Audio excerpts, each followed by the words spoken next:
चाचा आप शांत रहो। आज जे के जाए के बाद वो धीरे से उठ के चल जाए।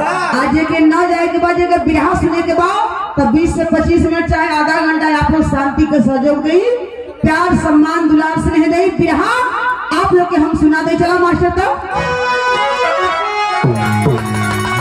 कुछ करके मरो याद दुनिया करे, तो कुछ करके मरो याद दुनिया करे, व्यर्थ में जिंदगी को गवाओ नहीं, खुद भरोसा तू अपने पे इतना करो, मदद में दूसरे को बुलाओ नहीं, कम हो लाखों सहो पग न पीछे करो, शीश दुश्मन के आगे झुकाओ नहीं, अरे घात करना नहीं इस जमाने में तू, और हथे पे खंजरी चलाओ नहीं।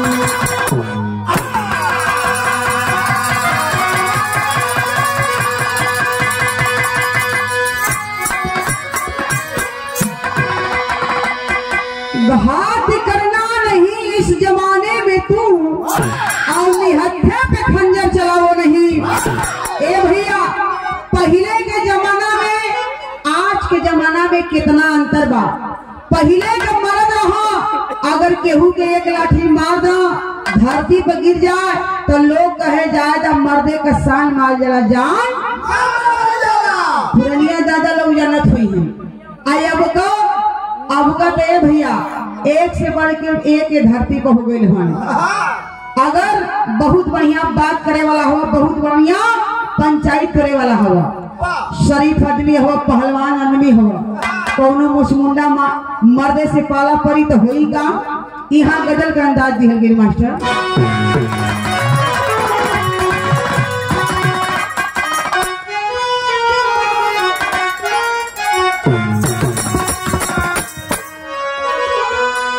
इहे गजल बा कौनो दोस्त के दावत मिलल बा, कौनो दोस्त के दावत मिलल बा, बड़ा प्रसन्न बा, पहुंचल बा कैसे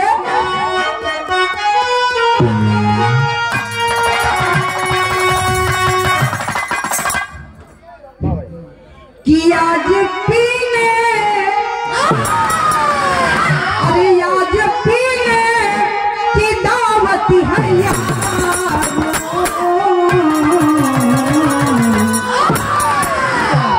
कि आज पीने की दावत है यार, चाँद पर बैठ कर हम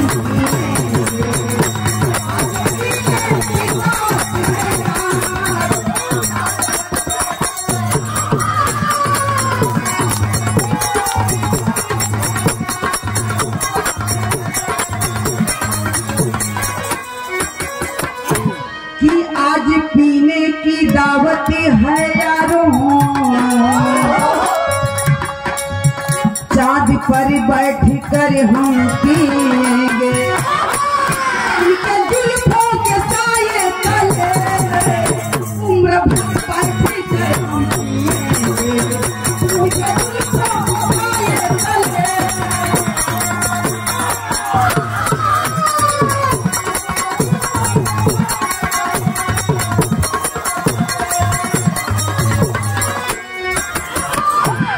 ए भैया ई तो गजल बा, लेकिन बिरहा में कवि जी भाव दिलन कैसे तभी वो दिन याद करा। कौन दिन, क्या बात है कि याद उनकी कभी ना भूला, जो वतन पे हर गर्दन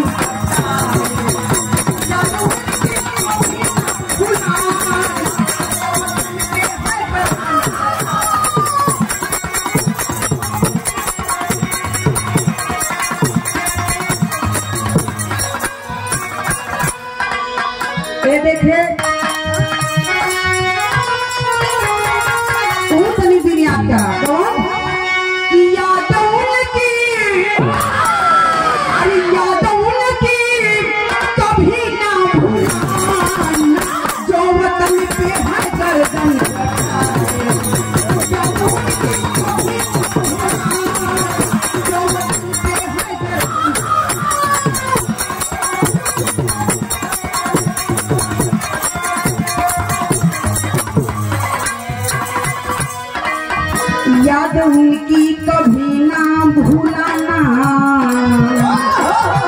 जो वतन पे है गर्दन कटाए।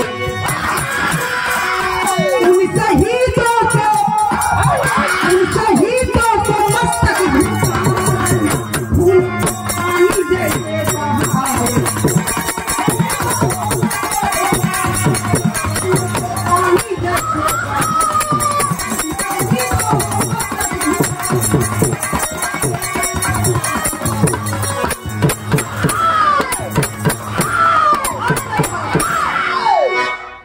ए भैया तनी वो दिन याद करा, जमन दिन जौना समय हमनी का देश गुलाम रहा। यही से बतौली ना कि बहुत बढ़िया पंचायत करे वाला हो, बहुत बढ़िया मर्द हो, बहुत बढ़िया पहलवानी करत हो। कौनो मोछमुंडा मर्दे से पाला पड़ी, मौगड़ा मर्दे से पाला पड़ी, फिटकारी खोसले रही, कोनो गली में लुका रही, पंचायत के आवत हो निकाली, मारी धार से कान से उलट जाइबा, सगरो मर्दांगनी समाप्त हो जाई। पहले के मर्दन में आज रहे, अब के मर्दन में आजो भी कुछ मर्द हो ऐसा नहीं थे, लेकिन आज के युग के जो मर्द होने भैया, आज के युग के मर्द हो इन मरले पे मारत हो, एक गोली में लगत बा तो वैसे ना संतोष बा, साला के कई गोली धा धा धा धा मारा के नहीं तो बिहानी जागी तो उधम मचा दी। ये लिए कहल गई, यही से कहानी का शुरुआत बा जवहरी में लिखे के पड़ा।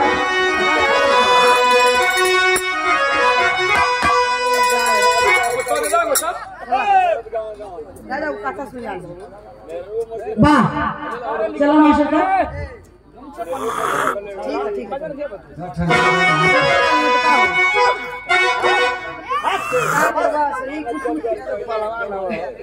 देखो संगत भैया तो चल गए ना हो देवता पर कि जवहरी में लिखे के पड़ा मास्टर चला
यही मार कर बोलो।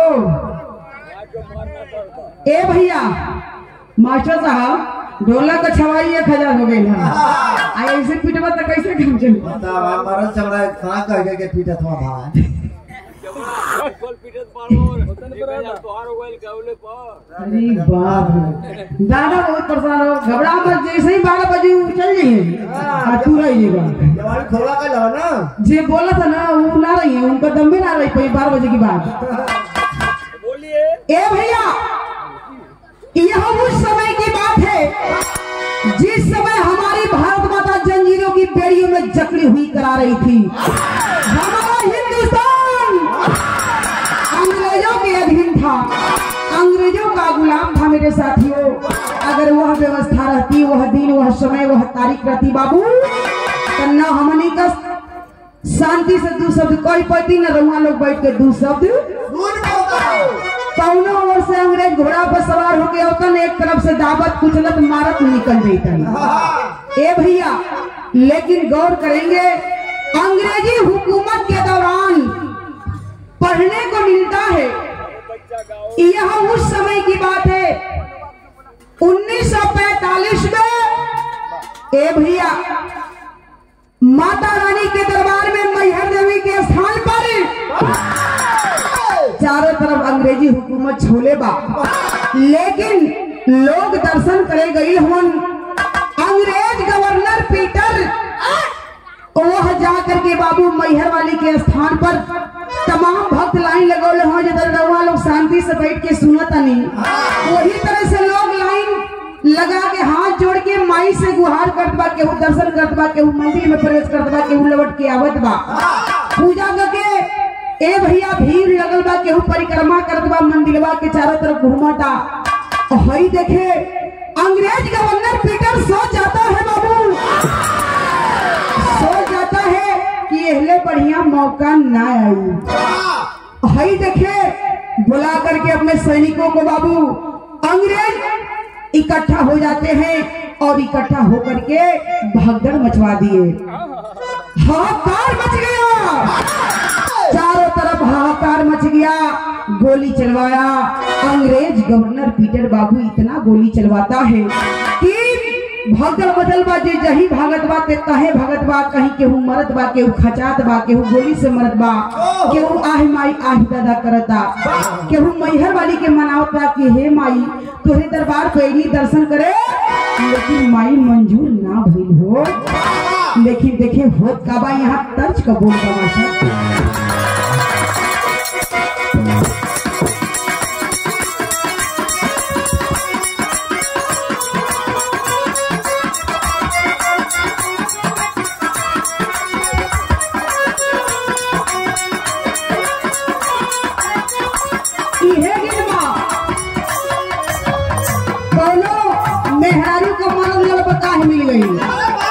मेहररुआ अपने मर्दे से कहा कि सैया चलती इतना दिन के बाद मेला लगल बा, कुछ दूर पर मेला लगल बा, जल्दी तनी मेला देख ले भैया। मर्दा हाथ पकड़ के कहला कि तू ही हमार दुनिया हो, चल के हमके मेले देखे के बा ना। मेहरारू तुम्हारा चल देहला। आज जब मेला देखे गल हुआ तब मेहररुआ हट के परचून का सामान खरीदे लगल। मर्दा तन लड़बका रहे, वही मेलवा में हिरा गई। आज जब हिरा गई तब मेहरारू गई बा दरोगा साहब के यहाँ, कहले बा का कहला,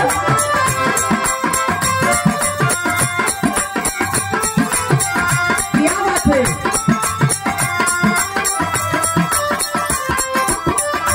यह बात कहत बा का,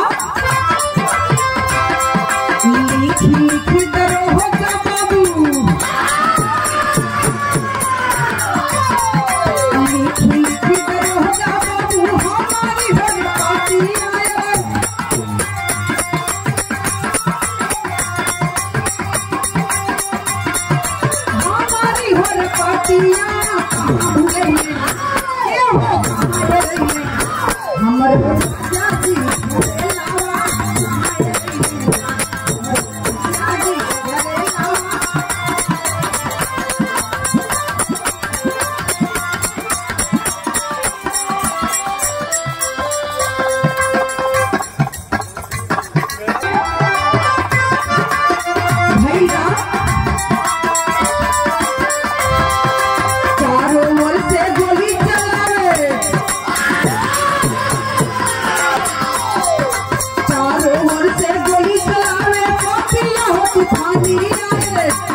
देखो बंगले देखो किसानिया, देखो बंगले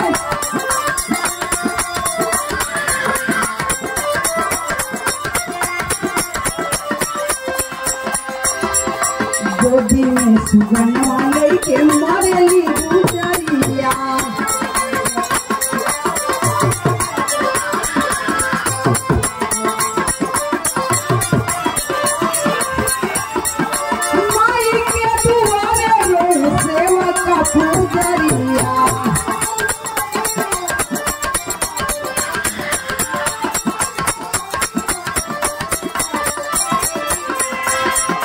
सबे खिलाला कैसो बचाला, सबे खिलाला कैसो बचाला, मैहर वाली जोगिनिया रे,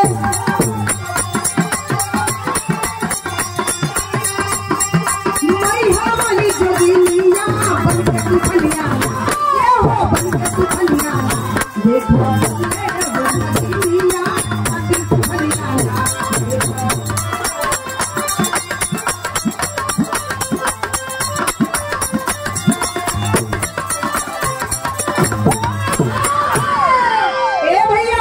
भाई देखो उस समय गौर करेंगे चारों तरफ भगदड़ मचल बा जे जहे भागत बा के तहे भगत बा केहू गोली से मारत बा केहू आही माई आही दादा करता केहू मरता केहू मेहरारू गोदी में लेके मरता। ए भैया इतने ना देखे के कौने जिला से कौने जगह से स्थान से गइल बा ओकर नाम पढ़े के पेपर में मिलल कैसे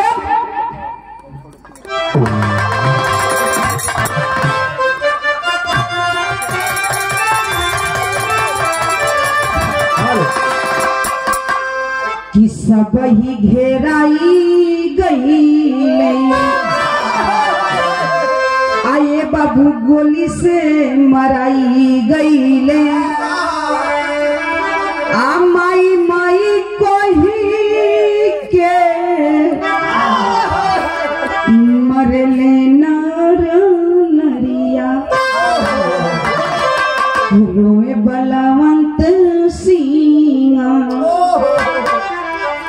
बस खरी गौआ के आ गोली के शिकार भइले बचावा गुजरिया आखी के समनावा आ सपनवा बिखरी गईले आ बिलकी बिलखी रोवे बुढ़िया मातरिया। ए भैया वहां से लोग गइल हन बसखारी गांव का रहे वाला बलवंत सिंह हन। ए भैया इतने ना मेहरारू साथ में ही छोट बच्चा बा अब बुढ़िया मतारी साथे में गई है। लोग पहुंचा वहां बलवंत सिंह लेकिन देखे संजोग बलवंत सिंह का माई औरत अब बेटवा तीनों बैठल हन इंतजार करत हन। बलवंत सिंह कहलन कि माई अपने दुल्हनी से कहलन यही दोनों जानी बच्चा के लेके रहिहा हम जात हैं धूप अगरबत्ती जितना पूजा सामग्री होला लेके हम आवत हैं। वही समय भगदड़ मचल बा जब तूफान मचल बा ये बाबू वो समय देखे बलवंत सिंह आके देखत हो जे मरत बात है मतारी गोदी में लेके वो छोट बचवा के लेके मरत बा बुढ़िया मतारी खचाद बा अब निकले परान की तब निकले तब तक देखे बाबू आइल होन खोजत होन हमार बेटवा कहाँ छोड़ बा हमार दुल्हन कहाँ है हमार माई जवन हमें जन्म दिली बुढ़िया मतारी हमार कहाँ बा। लेकिन ए भैया उस समय देखे बुढ़िया मतारी दम तोड़ दिली ये बाबू दुल्हन भी हल्का हल्का सांस चलत बा बेटवा के गोदी में लेके बेटवा दम तोड़ दिले बा माई का प्राण अब निकले कि तब निकले देखत हवन बलवंत सिंह आ ओ समय जब शांत लोग भइलन देख के रोवत हवन बलवंत सिंह कैले कहूं मास्टर वही समय बाबू लौहान झपटियात बा मतारी बुढ़िया बेटवा के लेके हमार दुल्हन मरद बा यहाँ तक बाबू जात जात में नदी के बलवंत सिंह के मेहरारू भी एक दुनिया के छोड़ के चल गई। आज दुनिया के छोड़ के चल गई तो बलवंत सिंह कैले कहूं मास्टर कहना बा यहाँ गीत कसा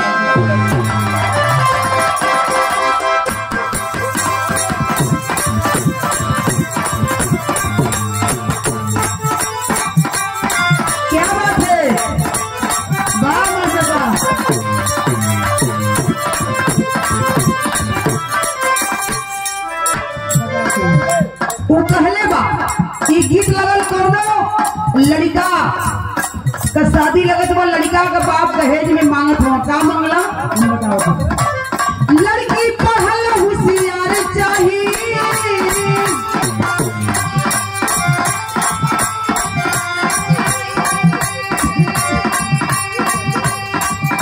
$85,000 चाहिए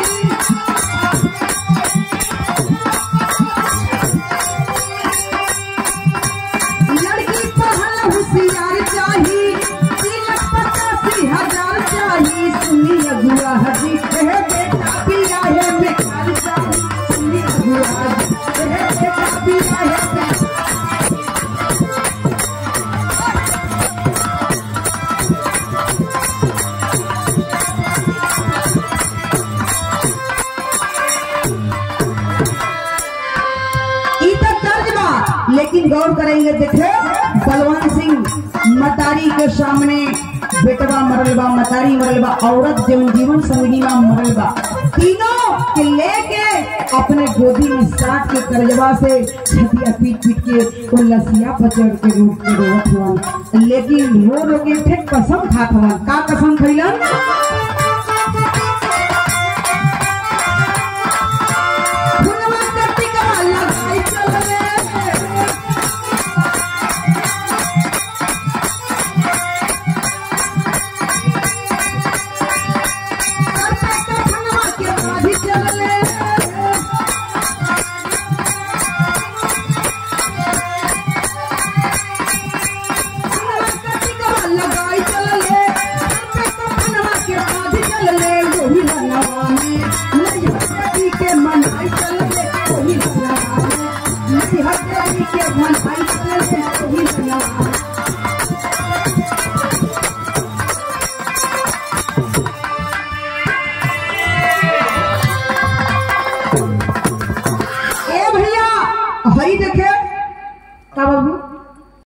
गौर करेंगे उस समय देखे बेटवा मरल हुन, लौरवान छपटिया गलन, बेटवा मरल होने भैया, बेटवा का ब्लड लेके दुल्हन के लेके गोली इतना लगल बा, मतारी बुढ़िया का तीनों का ब्लड लेके आ खून का टीका लगौला हुआ। बलवान से जब खून का टीका लगौला और वही कसम खात हवन, वही बलवान सिंह कसम खैला है भैया कि हे माता रानी मैहर देवी के स्थान पर कसम खात हवन कि माई तुहरे स्थान पर हमार दुनिया उजड़ गई ले माई, लेकिन लो अब हम विश्वास बात तुहरे कसम खा के जाती मतारी का बेटवा का दुल्हनी का कसम खाती है माई तुहरे दरबार में जाके जवन पापी ई गोली चलवा के भगदड़ मचौले बा हमरे परिवार के उजड़ले बा ओहू के आप जियत ना छोड़ सकीला। कसम खा करके बलवंत सिंह बाबू चल देते हैं। कई भैल का कहना समझ माजरा पीटर पापी, समझ माजरा पीटर पापी एमपी सर्किल त्याग गया, भाग गई क्रांति की आगे कलकत्ता को भाग गया। इधर खबर घटना की जब बलवंत सिंह जो पाया हो ये भैया, जब उधर अंग्रेज गवर्नर पीटर देखलस कि अब तो यहाँ जीवन चाहली तो उनका ले भाग जाता है वहां से। बलवंत सिंह फरार हो जाता है बाबू, सॉरी अंग्रेज गवर्नर जब फरार हो गया अब भाग के कहाँ ठिकाना पौले बा, कलकत्ता की धरती पर। इधर बलवंत सिंह खोजे लगलन, आज जब खोजत हुआ खोजत भाई का ओ समय देखे जब खबर के पौले हुआ भाई का मास्टर कि इधर खबर घटना की जब बलवंत सिंह जब पाया है भारत माता लाल ताल बन कलकत्ता में आया है। बलवंत सिंह खबर पा गए कि वो पापी नीच कमीना कहाँ जाके छुपल बा। भाग करके अंग्रेज गवर्नर पीटर कलकत्ता की धरती पर जाता है। आज जब गई तो वहां देखे बतावल गई पढ़े के मिलल कि ईस्ट इंडिया कंपनी के वार्षिक उत्सव पर जेकरे हमनी के मंच लगल बा, चाहे यही देख रही धरती पर जब कहीं प्रचार होला, चाहे कौनो चुनाव होला, जिला पंचायती को होके विधायक को होके कौनो चीज का तब मंच लगेला, तब गवैया के बुलावल जला, चाहे कोनो तरह के कार्यक्रम रखल जला, तब नेताजी आके लोग भाषण देला। ठीक उसी तरह से अंग्रेज गवर्नर पीटर जब कलकत्ता की धरती पे भगा है बाबू, उस समय मंच लगा है, आई यही तरह से लोग बैठल हुए तो मंच पे भाषण देने के लिए खड़ा होता है अंग्रेज गवर्नर पीटर। तो भाषण का देता बा मास्टर, यहाँ गीत लगा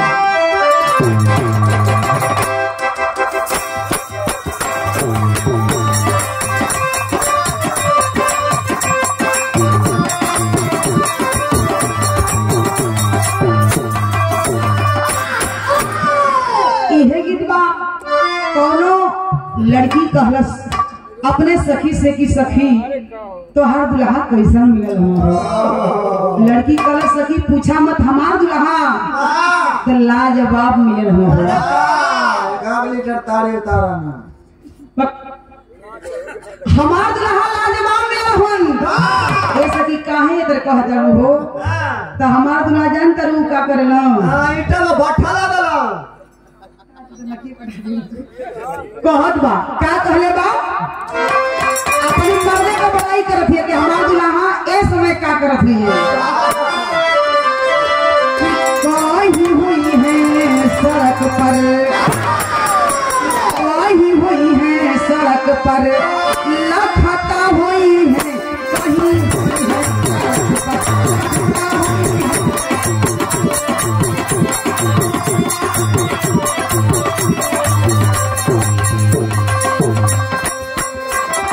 लेकिन बहुत बता कर थी इसमें कि गलम डाली के रुमलिया, गलम डाली के रुमलिया हंसता हुई लखता हुई।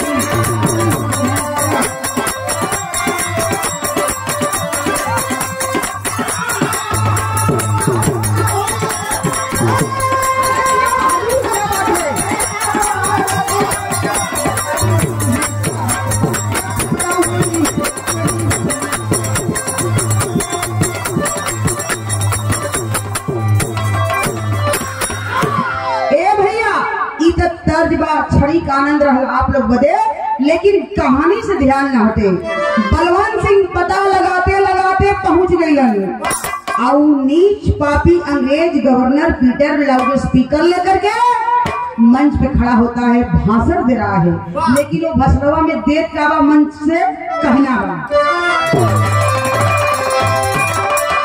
कि करे अपने सितम कर, करे अपने सीतम का बखान पपिया।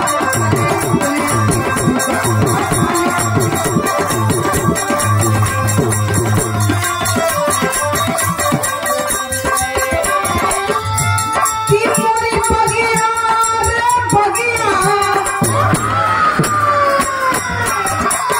मोरी बगिया के कोई के बिरान पपिया। करे अपने सीतम का बखान पपिया।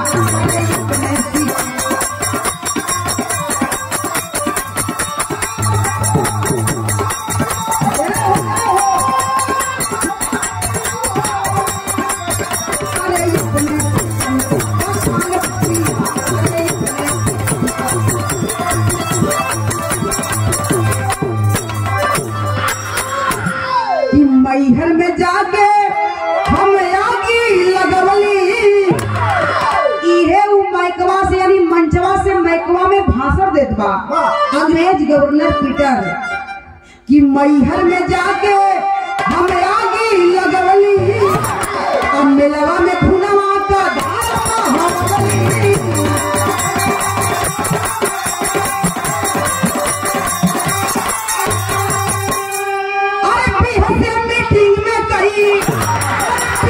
मीटिंग में कही गुमान पपिया, करे अपने सीतम का पपिया।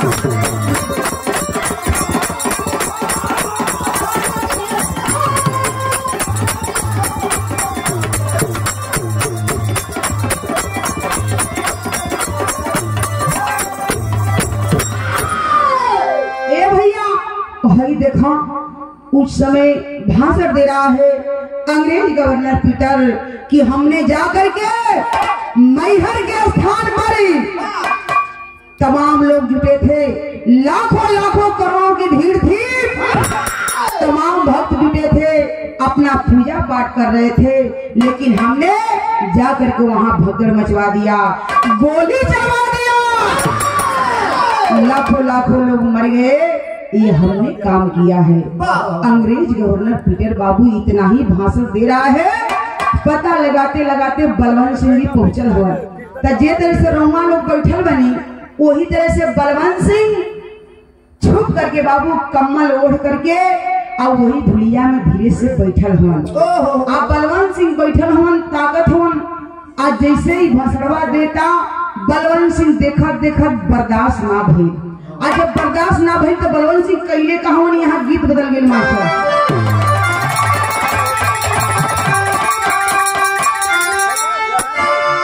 इहे गीत बा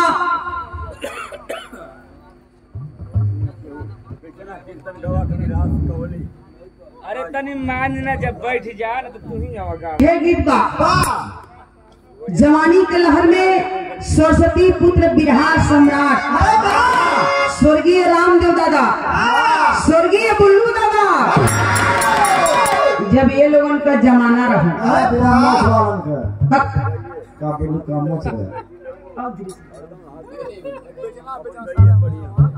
स्वर्गीय बुल्लू दादा का मोछ ना रहे 60 वर्षा हो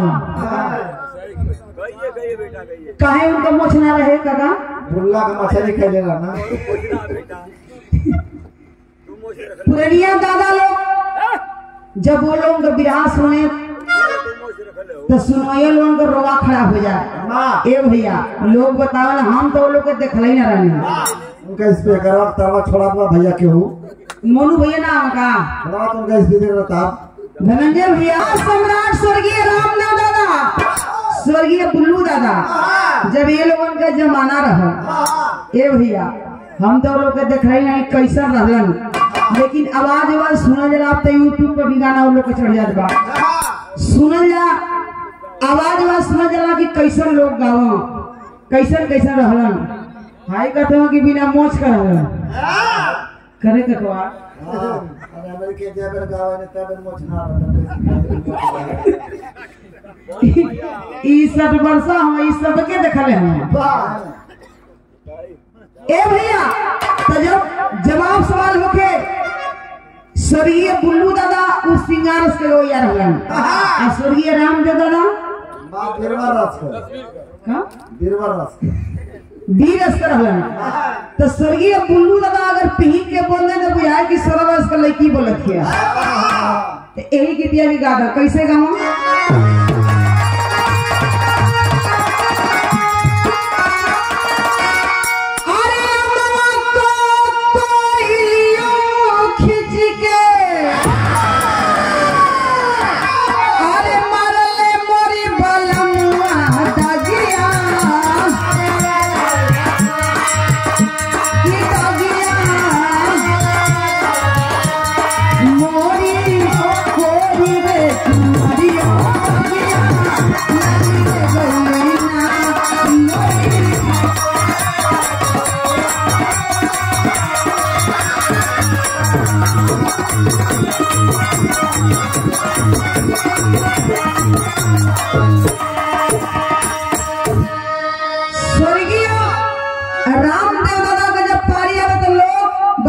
धोती फुटियाओ उठा तो अपने में लोग कहल करा उ सार उनके बनावे उ सार उनके बनावे तो स्वर्गीय बुल्लू दादा कहे का हो रामदेव चोरो लहा दे का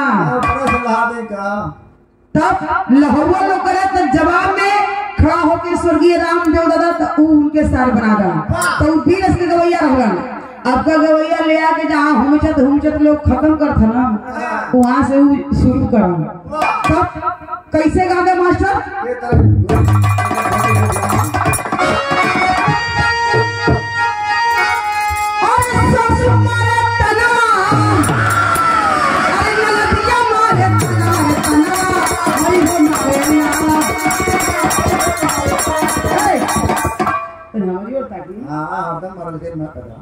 अब तो पंकज भैया गई ना तो भाग के संभाली तू वही उत्तर दक्षिण के हवा उधर दक्षिण हो ना नहीं भाई उधर दक्षिण हो ना पूर्व पश्चिम तो देखो वो अपने में लोग कहवल सुन करा इनके हम ना कहते ना पंकज भैया करते ना तो तू ना पकिया लगले हो कैसे अबे ना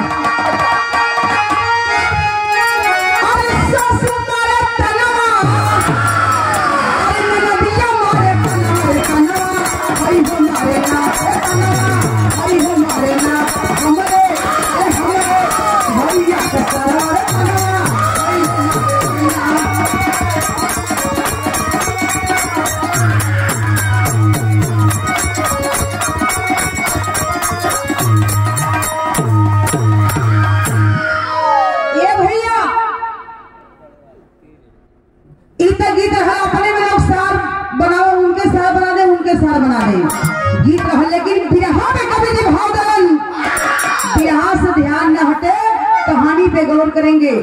जैसे अंग्रेज गवर्नर पीटर भाषण देता मंच पर, छुपल हन बलवान सिंह बाबू कमरवा फेंक के चढ़ गए मंचवा पर दौड़ के, दौड़ते हुए जाते हैं, जाके मंचवा पर चढ़ गए, कहना बोल ले पापी, बोल, पकड़ के भैया बहिया ऐठ के आ निमोर के पीछे कर देना, दूध के उन्हीं देना, दमामा पसर गई कैले का हुन बलवंत सिंह कहना,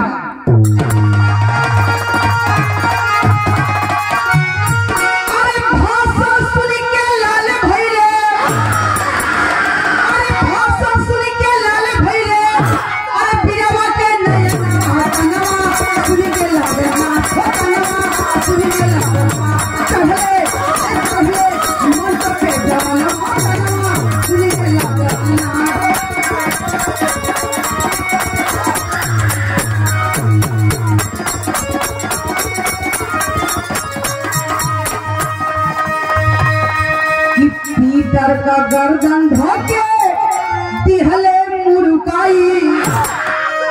ए भैया बलवंत सिंह पकड़ के आप पटक के सिनेमा पर बाबू चढ़ गए, और जब सिनेमा पर चढ़ गए भैया गर्दनवा पकड़ के जे तरह से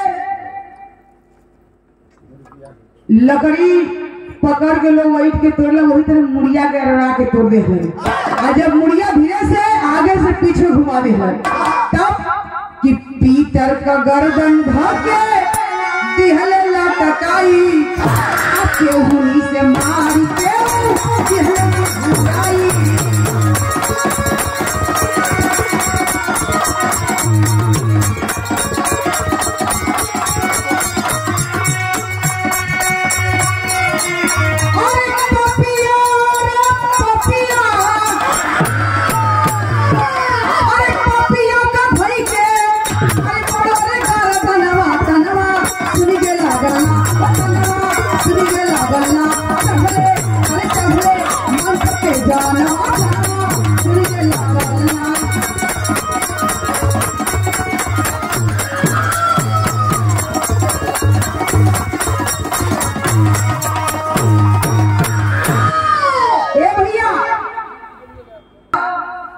हमरे बेटा मतारी दुल्हन के लाखों लाखों का लोगन का जान लेने गोली चलवा दिले, भगड़ मचवा दिले, पापू पापी कमीना। अब बोल तेरे साथे कौन कर्तव्य व्यवहार करिए भैया, उत्तर दक्षिण के मुड़ी कले हई देखला भैर का। उस समय देखे बलवंत सिंह कैले का हमन सरंगा के लाइन लगा मास्टर,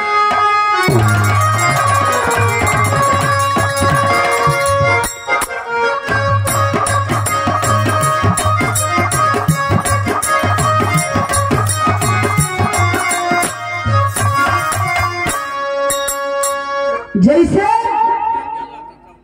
धा के ठेहुना बाबू के हुनिया जब एक खूनी मरवा के देखना, तब मामा लगला हाथ जोड़ के दांत चियारे, अरे सरकार मुड़ी लटकल बा सरकार, अब वो से छोड़ दा ए सरकार। तब तक अंग्रेज जितना भी अगल बगल से खड़ा रहा भैया, उस समय देखे जब गोली चलावे लगलन, और जब गोली चलाना शुरू किए आगे भैया ठीक वही हुआ। अब यहाँ कोनो बात हो जाए, जे जहे भागे लगी ते तहे भागे लगी, ठीक उसी तरह से जे जब गोली का वार केहू सही ना पावे, कहीं केहू भागे लगल, कहीं केहू भागे लगल। देखे तो जे तरह हमने के बिरहा गावे हाल बनिया, वही तरह से उस मंच पर एक कलाकार गई थी, उस कलाकार का नाम पढ़ने को मिला। यहाँ सरंगा का लाइन लगल मास्टर, कैसे रहल के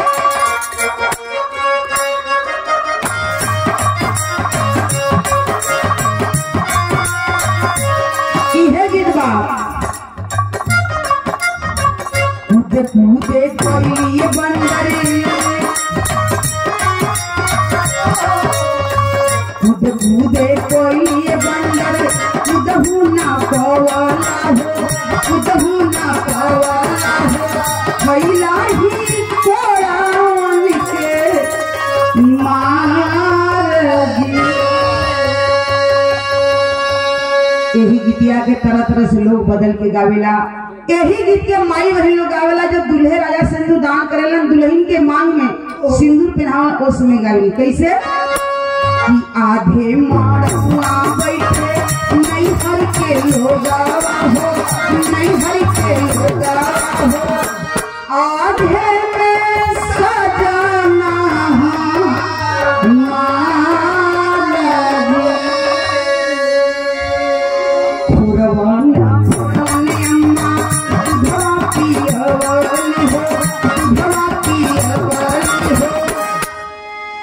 दहिया खियवली साड़ी माता बहन लोग गावेला यही के तनी जेना दिन हरदी रही मड़वा छवाई ओह दिन माई बहन लोग गाई कैसे गावेला कि कहतू ताए बेटी कहतू ताए बेटी छात्रा छवाती हो छात्रा छवाती हो मड़वा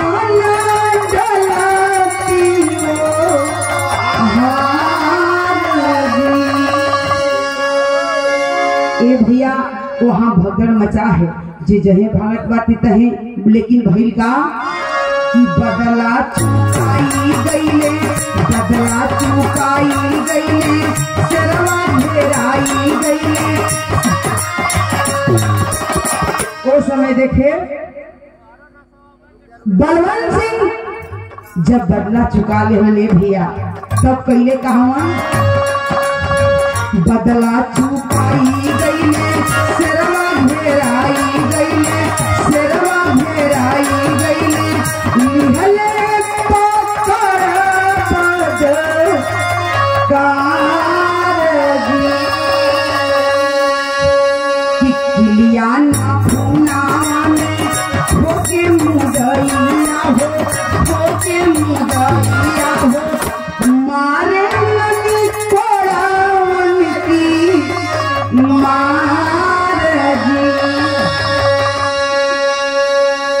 कि मुजरा सुनावे सीमा भी आई रहली। उस समय देखे बाबू उस समय देखे चारों तरफ से घेर करके पकड़ लिए बलवंत सिंह को पकड़ लिए बाबू हाथ में हथकड़ी पांव में बेड़ी डाल दिए और दोनों हाथ तो पंजा फैला के ये भैया किल्ली लेकर के बाबू हाथे में धसावे लगलन नाखून में ठोके लगलन। इतना ही नहीं बाबू वहाँ मुजरा सुनाने के लिए सीमा नाम की लड़की एक गई थी बाबू भैया का देखत बा कि हमरे हिंदुस्तान का शेर आज घेरा गई बा कैले का बा किलिया ना खूना ठोके मुदइया ठोके मुदइया मारे लली कोड़ावन की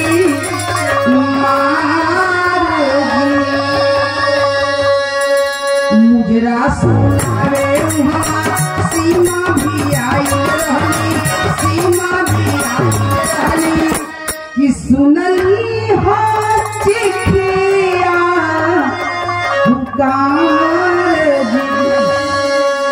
माई से जाके कहली माया नावा हो कहली माया नावा हो बिलखे मातारी आंसू धार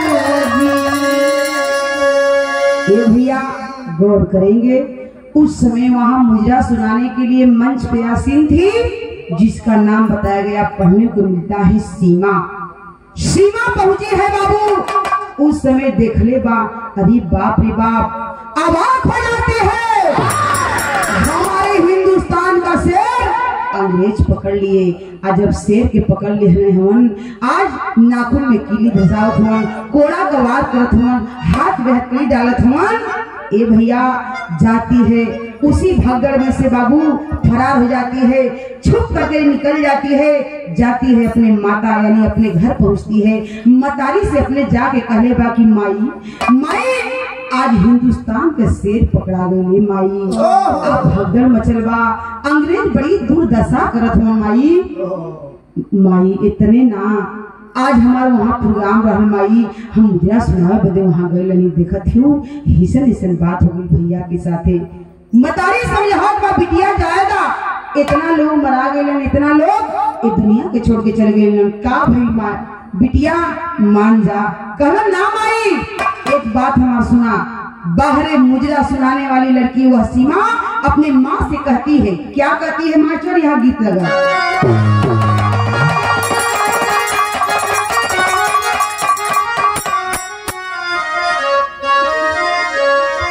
कहना है यह गीत बात कौनो बड़ी सुघर लेकी रहल, कमे उम्र में अपन श्रृंगार कर ले हलस। अरे वाह, कौन लड़का देख के कहले बा का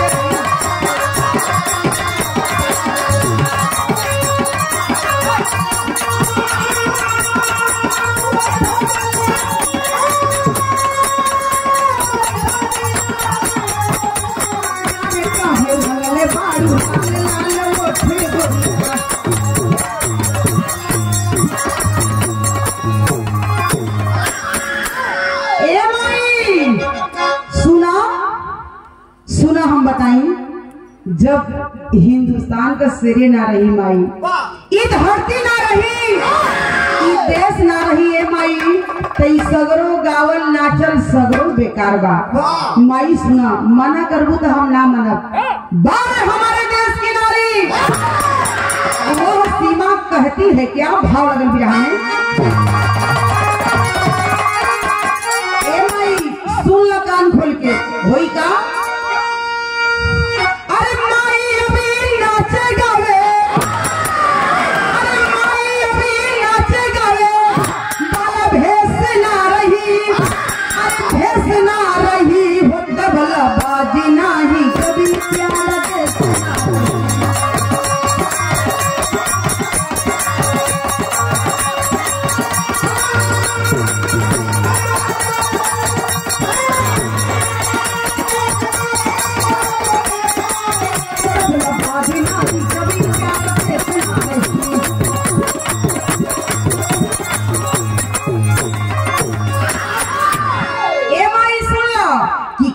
बलवंत सिंह के जाई के छोड़ई बे माई, तू ना जाए देबू तो हमारे फेफड़ा बा। हम करब का कि काल बलवंत सिंह के जाई के छोड़ई बे, नाही त देशवा पे जिंदगी गवाई।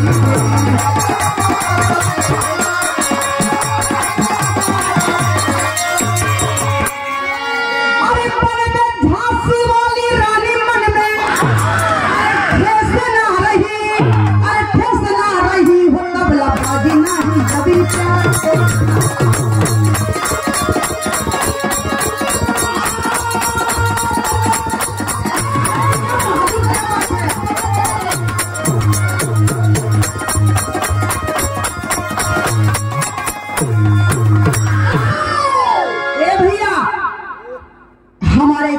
नारी और सीमा बारे हमारे देश की अबला, वह अपनी माँ से कहती है, माँ कल हम आज जाके भैया बलवंत सिंह के छुड़ाई, ई धरती ना रही, देश ना रही, तई नाचल गावल ई तबला बेंजू ई सगरो बेकार बामाई।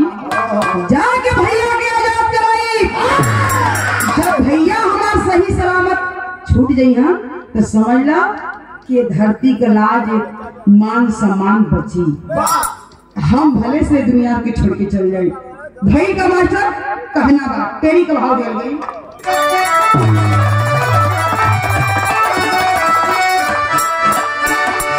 अरे जवानी दूंगी देश के लिए, अरे जवानी दूंगी देश के लिए, तोड़ के कंगन पाए फेंकले बा मर्दानी, अरे मर्दानी, अरे मर्दानी।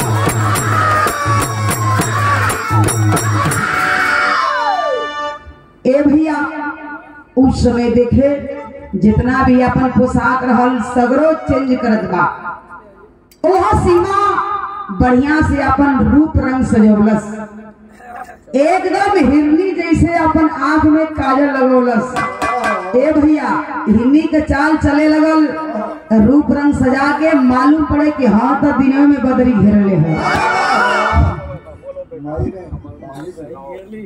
भैया जब सिंगार करके पायल छम छम छम बजावत चलल बा, कैसे चौलरिया में भाव दिया।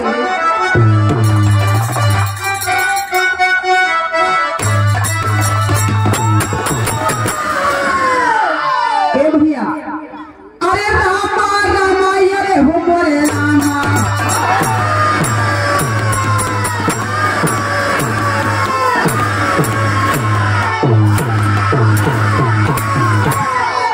अरे जागल जोश होश में हो गई, जागल होश में हो गई, ई बयान हो परनवा जाई ते सवरनवा।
गौर करेंगे उस समय अपना रूप बना करके बाबू पाल छम छम छमकावत चलल बा।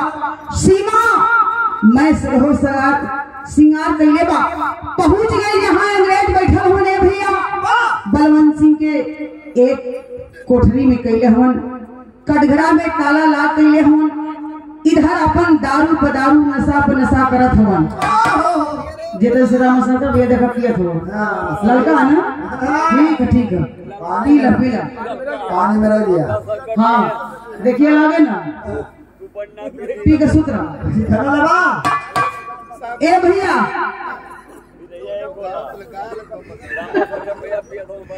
गौर करेंगे उस समय पहुंच गए जिधर से रामा शंकर भैया चढ़ावले पर हॉल था, देखा लड़का लेके बैठल हुआ। वही तरह से मैं अंग्रेजन के सामने बोतल पर बोतल खोलत बा, और बोतल खोल के अपने हाथ से पियावे लगल। का पियावे? तो ये दूध में इतना दम बा, जैसे पियला गई शरीर में वैसे वो अपन काम कर चालू कर दे। देखा दिल इंसान थोड़ा पगड़ी मान के बैठल बना, देखा उनको जात हो। हाँ वो जात हो। ए भैया हाई देखे सीमा अपने से बोतल में से ढाल ढाल पियावे लगा। अंग्रेज देखना कहना यार सला के क्या पूछना है, ऐसी सुंदरी कहाँ मिलेगी हमको। सुंदरी ऐसी सुंदरी हमको कहाँ मिलेगी। एक मर्दे बनानी तुम वहाँ तुमको दुल्हनियन घर का बैठो सुंदरा सुंदरी। ए भैया हमारे से ढाल ढाल जो प्यार लगा यार सभी क्या पूछना है। ब्यूटीफुल।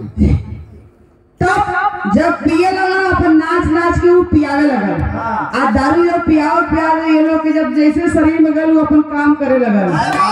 कहीं इधर लुड़िया के मामा गिरे लगला, कहीं उधर लुड़िया के गिरे लगला, कहीं इनके खान मुंह तोप के बैठे लगला। वहां जाके कुर्सिया पर उठ के गिरे लगला। ए भैया हई देखो जब मुरझा मुरझा के मूड़ी तोड़ लगला, देखा काका खान अब मूड़ी तोड़ले धीरे धीरे बतिया गई है। अब समझ गए कैसे मूड़ी तोड़ के गिरे लगला, अंग्रेज मुरझा गेलन। जैसे आंख लगल तब तक चाबी पा गई। सीमा पाती है बाबू चबिया लेहलस आ तलवा जन लाग रहा खोल के भैया के जैसे छुड़ावल चाहत बा हो वही में एक अंग्रेज बड़ा चलाक रही ओ तनी तनी कपड़ा के बरवा झरल रही। उस समय सोच गई जैसे भाई के आजाद करावल चाहत बा तब तक पकड़ लिया अंग्रेज पकड़ लिया बाबू। तो भाई का यहाँ पहपट में लिखे के पड़ा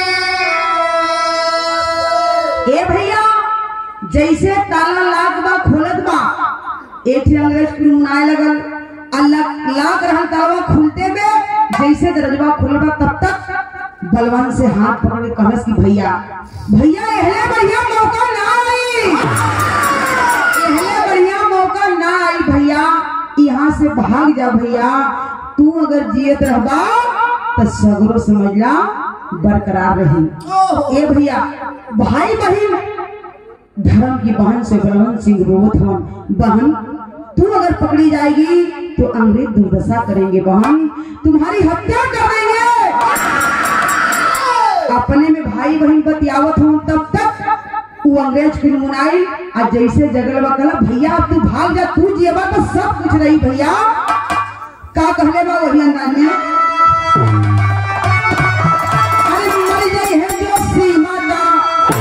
ए भैया सुनो ध्यान से हम मरब तो इतने न जाई का अरे मर जाई है जो सीमा दा अरे नाचल गावल छूट जाई हो तू मरवाता ये भैया अरे भारत के बहुते बुझाई हो। ए भैया तू जब बरकरार रहा तो सब कुछ बरकरार रही कहलस का अरे खेला खेला अब पापिन से खून का होली गोली बरसेदा भागा भैया बलि क्रांति का टोली गोली बरसेदा।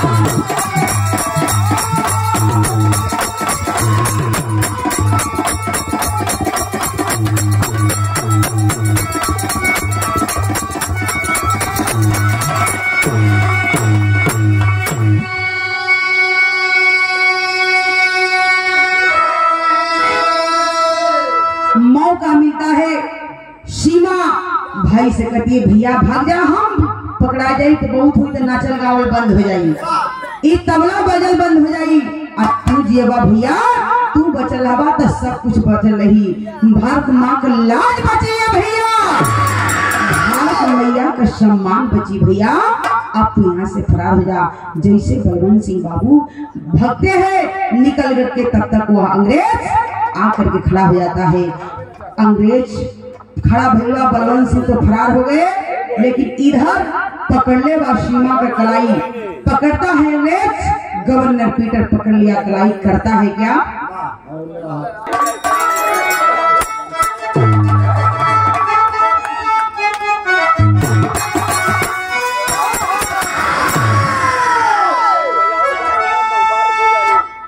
यहाँ कभी भी आधा में प्रमाण देना उस समय जब अंग्रेज गवर्नर पीटर बाबू मिल करके पकड़ लेता है सीमा को तो करता है क्या आधा में प्रमाण देने के लिए मास्टर उठा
ए भैया बस 2-3 मिनट और आपको शांत रही, गौर करेंगे बाबू। उस समय देखे भाई तो फरार हो जाता है, बलवंत सिंह फरार हो गए, लेकिन इधर अंग्रेज पकड़ लेना सीमा के, पकड़ करके लेकर के जाते हैं बाबू उसी कलकत्ता की धरती पर ईस्ट इंडिया कंपनी के समीप जाते हैं। वहीं लेकर के बाबू सीमा को बांध दिए। हाथ जब बांध के बाबू खड़ा के ले विलायती कुत्ता जो सिखाए गए थे बाबू सीमा के ऊपर वार करने के लिए अंग्रेज छोड़ना चाहते हैं। कोड़ा से मार मार कर पूछना चाहते हैं। पहले कोड़ा से मार मार के पूछे लगलन कि बताओ सीमा तुम्हारा भाई कहाँ है? सीमा बताओ सीमा तुम्हारा भाई कहाँ है? लेकिन बाहर सीमा कोड़ा की मार सहती है बाबू, कोड़ा का वार सहत बा, लेकिन अपने भैया का पता नहीं बता रही है। डांट करके आवाज लगाती है, अरे कमीना, तुम लोगों को जो चाहे जी में आए कर सकते हो मेरे साथ, मैं तो लड़ते लड़ते मर कर शहीद हो जाऊंगी, इतिहास के पन्ने में नाम अमर कर जाऊंगी। लेकिन सोचो तुम लोगों की गति क्या होगी, हमारे भैया बलवंत जानेंगे तो।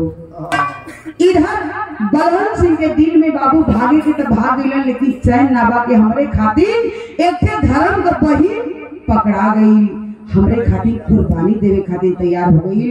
इधर बलवंत सिंह बाबू सोच के कैलन का, और इधर अंग्रेज सिखाए गए थे 2 विलायती कुत्ता सीमा के ऊपर वार करने के लिए बाबू।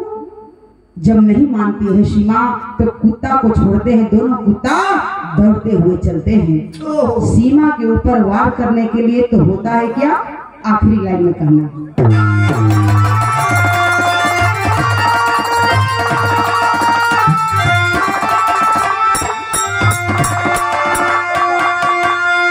कहना बा ओ समय देखे होता बा।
ए भैया उस समय देखे जैसे अंग्रेज छोड़ते हैं, दोनों कुत्ता दौड़ते हुए चलते हैं सीमा के ऊपर वार करने के लिए।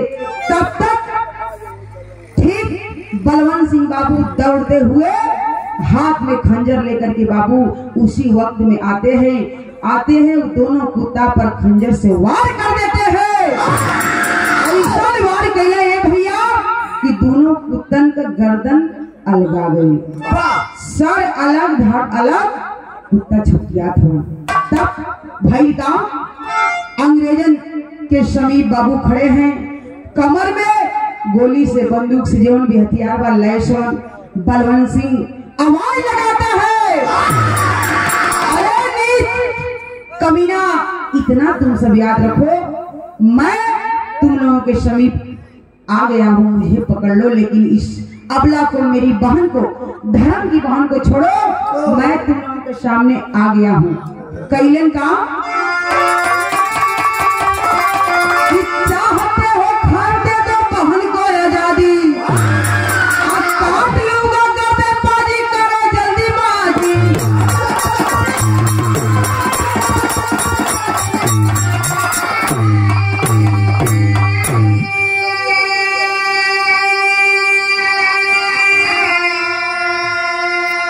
अरे चलो बहिनिया के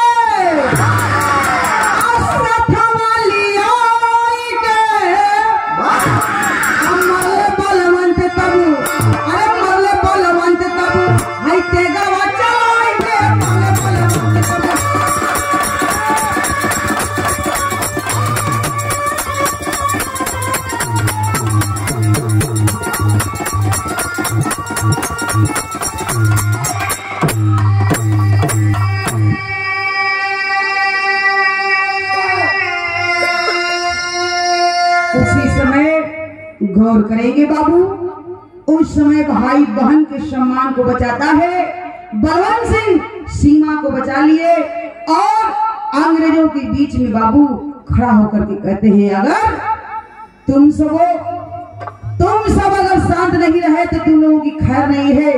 बहन को मैं लेकर के जा रहा हूँ, हथियार से लैस बलवंत सिंह, अगर कोई चूक बोल देगा तो समझ लो आज यही सर अलग हो जाएगा, धड़ अलग हो जाएगा। बहन को लेकर के बाबू अंग्रेजों से छुड़ा करके, अंग्रेजों से लेकर के सीमा को फरार हो जाते हैं। यही कहानी का अंत हुआ, आखिरी लाइन में कही है।